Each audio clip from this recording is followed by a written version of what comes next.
Hello, I'm Greg Schwem. You know, one of the most necessary evils in the business world is the meeting. Now you're probably thinking, yeah, you're right, Greg. I hate them. They're boring, they're tedious, they're a waste of time. But you know what? They don't have to be. Not if you follow a few simple rules on how to have a successful meeting. Let's take a look at some of them right now. For starters, don't call it a meeting. Even if it's just four of you sitting around on a Monday eating bagels and discussing the week ahead, give it a cool name. Call it a summit, a forum, a symposium, a strategic initiative. Meeting just sounds negative. If meetings were that important, we'd have meetings in our personal lives. Wouldn't that be weird if your whole life was just structured around a meeting? If your secretary followed you around 24 hours a day? Mine would be waking me up on Saturday morning. Mr. Schwem, get out of bed. You have a very busy day. Let's look at your schedule. Let's see. It looks like you got an 8:30 a.m. with your wife in the kitchen. She'll be discussing the current state of the lawn. Then you're giving a speech to your 3-year-old at noon. You'll be speaking on the art of peeing in the toilet, not around it. You got a 4-hour cocktail party with yourself in front of the football game between 2 and 6. Yeah. You're meeting the Domino's guy for dinner at 7, and tentatively you got a 10:30 p.m. with your wife in the bedroom. I'm thinking that's going to be canceled. What do you think, Sarah? Well. Now let's talk about your audience. You want their undivided attention, right? That means you don't want to be competing with their electronic gadgets. Make everybody turn off their cell phones when they come in. Better yet, make everybody put their cell phones in a box when they come in. Trust me, even if they say they're not carrying their phones, they're lying. And if they say they're not playing around with their phones, they're lying again. At a meeting like this, when you're surrounded by your compatriots, I think the worst thing that can happen to you is to be seen using a payphone. Because people kind of walk by and look at you like, oh yeah, you're a player.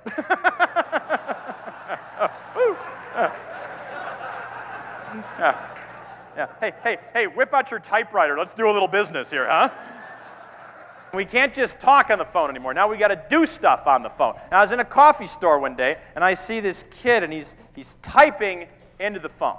And I'm a comedian. I'm curious. I walk over and go, what are you doing? He goes, well, I'm sending a wireless text message to my girlfriend. Yes, you see, I just typed the message in, then I hit send. She gets it on her phone. Pretty cool, huh? Yeah. Of course, you can always call her since you're holding a phone!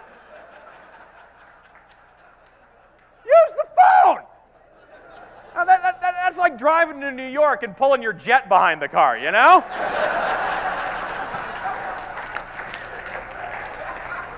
Thinking about using visual aids? Well, think again. You know, too many meeting leaders just can't speak without a software program like PowerPoint running over their shoulder. You know why they call it PowerPoint, don't you? Because it gives people the power to deliver presentations that have no point. That really was not necessary.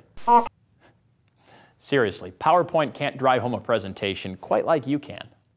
First of all, I just want to say I'm very happy that Citrix chose to, make it so incredibly easy for me to understand. I was nervous that I might not get it, but luckily it's starting to make sense now. That one especially, I think, and these are the kind of things that I really need to know. But now I don't totally agree with that one, but...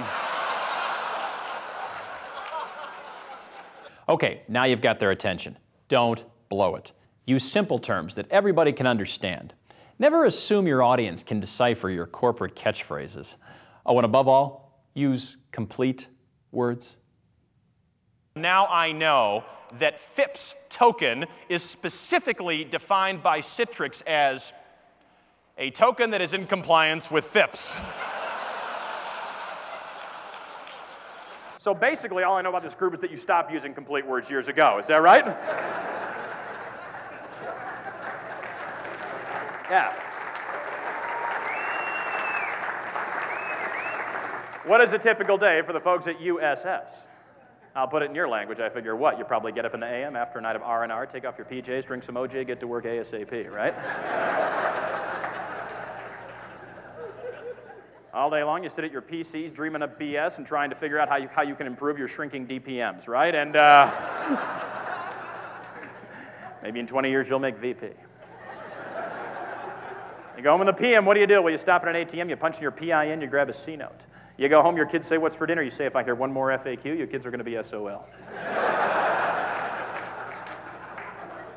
They got to eat, right? So what do? You hop in your BMW or your SUV and drive to KFC, get them a little dinner. They come home, they eat dinner, you sit around your BVDs drinking MGD and watching HBO, CNN, MTV, and VH1 before taping ER on your VCR catching some Z's. That's your life. Is that right, folks? Okay, let's recap. Give the meeting a cool name, get rid of the gadgets, go easy on the visual aids, and above all, speak English. I'm Greg Schwem. Have a great meeting. I'm sorry, a symposium.